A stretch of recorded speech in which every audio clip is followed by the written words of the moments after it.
Hello everybody, my name is Tina Helmut.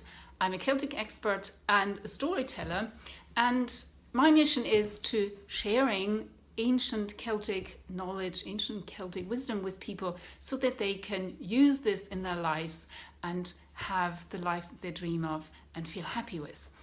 Today I'm going to be talking about a particularly important date in the Celtic calendar, which is coming up right now, and that's Samhain. And Samhain is, of course, known probably to you as All Hallows Eve or Halloween. They are Samhain.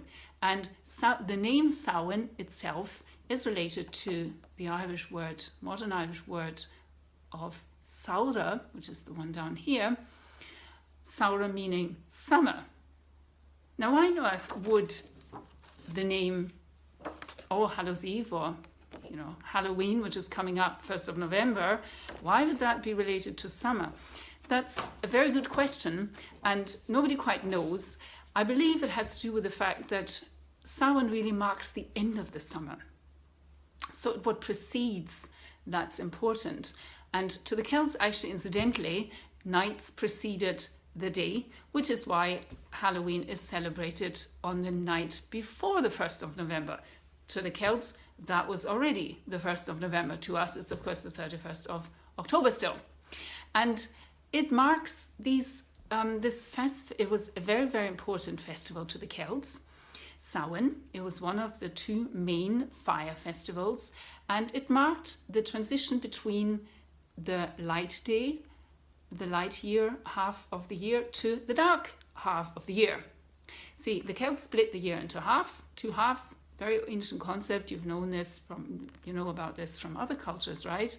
And here we have the light half, which is finished now. Unfortunately, we're coming into the dark half, and that was marked by Samhain. It's a transitional period when bright goes to dark, and of course, on the other end of the scale, we have another Celtic festival, which is Beltane.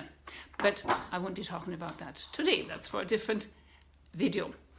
Anyway, so Samhain marked a transitional period, and this is also where all these witches and ghouls and sort of spooky creatures come in, right? Because, see, the Celts believed that because it was a transitional period, it meant that the door to the other world, where supernatural beings and their gods, incidentally, lived, that door was open during a transitional period. In other words, all these ghoulies and ghosties and gods were wandering our earth. Kind of a scary time.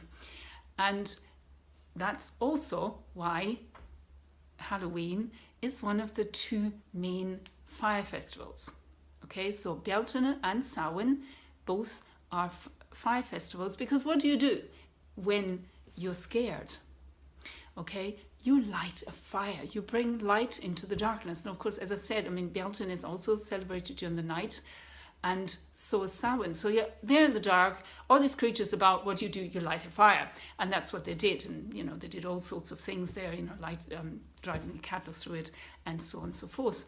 But it's a time of instability. It's a time when things are happening, and that's why they were scared, why they had this fire, but also why they started telling stories. And there's some wonderful stories that are set at Samhain that we know about. And in my next video, I'm going to be talking about one of those stories. I'm going to tell you one of these stories. So if you're interested in a really ancient, and I have to say fairly spooky story, then watch my next video. Thank you very much.